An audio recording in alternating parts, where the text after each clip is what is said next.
Friends, ఈరోజు ఏంటి white rice వచ్చేసి వైట్ రైస్, ఇదేంటి పచ్చడి, చింతకాయ పచ్చడి. చింతకాయ పచ్చళ్ళు మీలో ఎవరికి ఇష్టం? చింతకాయ పచ్చడి తిన్నట్లయితే కామెంట్ బాక్స్లో కామెంట్ చేయండి మీరు.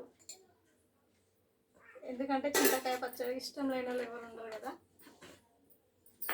తర్వాత పప్పు, టమాటా పప్పు, తర్వాత మిక్చర్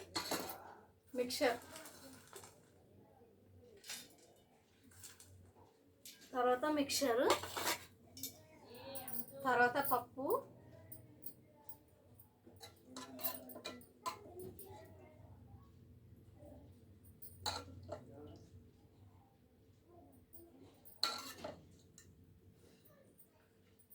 చూడండి, పప్పు, మిక్చరు, చింతకాయ చట్నీ. అంతేనండి ఈరోజు మా ఇంట్లో స్పెషల్. మీ ఇంట్లో ఏం చేసుకున్నారో కామెంట్ బాక్స్లో కామెంట్ చేయండి. మీరు తిన్నారా తినలేరా? నేనైతే తింటున్నాను. ఫస్ట్ చింతకాయ పచ్చడితో తింటాను నేను. అబ్బా, చాలా వేడిగా ఉంది, బాగుంది వేడిగా. పొగలు వస్తుంది చూడండి, అన్నం చేయి కూడా కాలుతుంది నాకు, అలానే కలుపుతున్నా.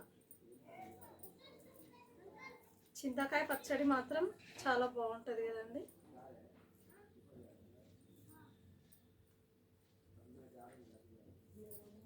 చూడండి, కలిపాను, తింటున్నాను నేను. సూపర్. చింతకాయ పచ్చడి మాత్రం చాలా బాగుంది.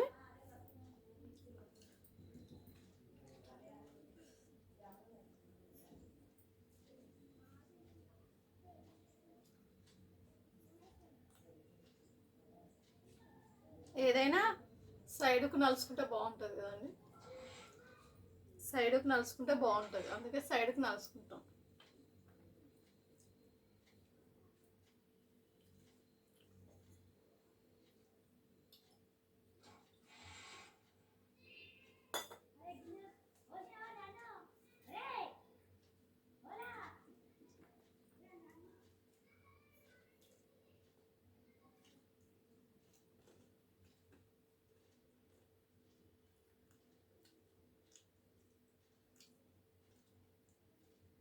ఎవరో కామెంట్ బాక్స్లో కామెంట్ పెట్టారు, నేను అన్నం మింగుతున్నావు అని అన్నారు. నవ్వట్లేదు, మింగుతున్నావు అన్నారు. నాకు చిన్నప్పటి నుంచి నవ్వులను ఎప్పుడు అన్నము నవ్వకుండా ఇలానే తింటాను.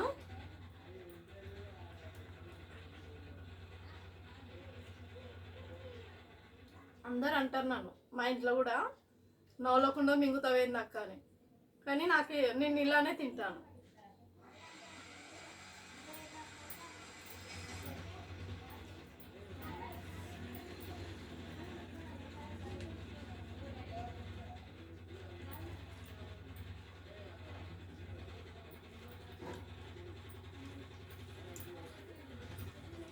టమాటా పప్పు మాత్రం చాలా బాగా చేశాను,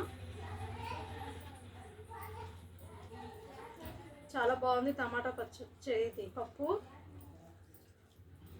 గట్టిగా ఉంటే బాగుంటుంది, కానీ గట్టిగా ఉంటే గ్యాస్ ఫామ్ అవుతుంది. అందుకోసమే ఏదైనా కర్రీస్ గట్టిగా తినొద్దండి, గ్రేవీగా ఉన్నవే తినాలి. సూపర్, చాలా బాగుంది పప్పు. మిక్సర్ నలుచుకుంటే ఇంకా బాగుంది.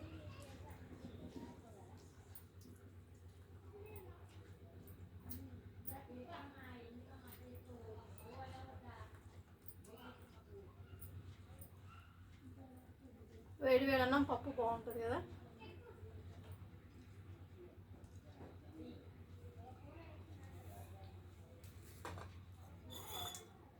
ఇంకా బిగ్ బాస్ అయిపోయి వచ్చింది కదా, ఈరోజు ఒకటే, ఇంకా ఈరోజు రేపు.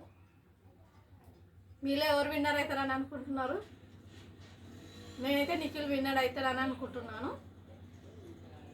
మీలో ఎవరైనా నిఖిల్ అవుతాడు కాడు అనేవాళ్ళు కామెంట్ బాక్స్లో కామెంట్ చేయండి.